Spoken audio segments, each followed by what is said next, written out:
ডিমলায় সামাজিক যোগাযোগ মাধ্যমে অপপ্রচার প্রতিরোধে সচেতনতামূলক সভা অনুষ্ঠিত হয়েছে।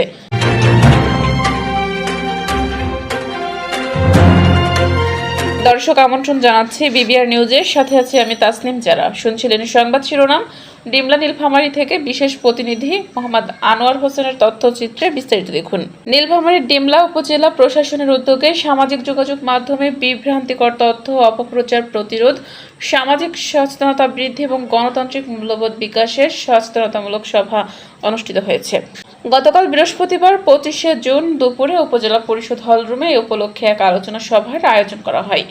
সভায় সভাপতিত্ব করেন উপজেলা নির্বাহী কর্মকর্তা ইউনো মোহাম্মদ ইমরানুজ্জামান। আলোচনা সভায় উপস্থিত ছিলেন উপজেলা কৃষি কর্মকর্তা কৃষিবিদ মীর হাসান আল বান্না, ডিমলা থানা officer in-charge OC Mohammad Shawkat Ali Sarkar, পল্লী উন্নয়ন কর্মকর্তা মোহাম্মদ আসাদুল ইসলাম, জনস্বাস্থ্য প্রকৌশলী মোহাম্মদ তুহিন হাসান বিশ্বাস, ছাত্র বন্ধন সোসাইটির সভাপতি আফসানা আশা, উপজেলা প্রেস ক্লাবের সভাপতি ময়েন কবির এবং সিনিয়র সাংবাদিক মিডিয়ার সভাপতি ও আনোয়ার হোসেন সহ বিভিন্ন দপ্তরের কর্মকর্তা ও গণ্যমান্য ব্যক্তিবর্গ।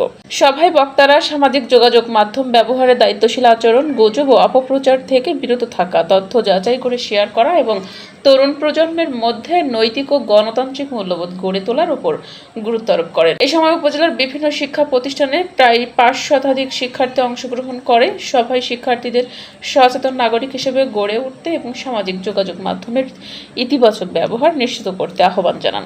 দর্শক এতক্ষণ সঙ্গে থাকার জন্য ধন্যবাদ। আবারও বিবিআর নিউজে আমন্ত্রণ জানিয়ে শেষ করছি। আল্লাহ হাফেজ।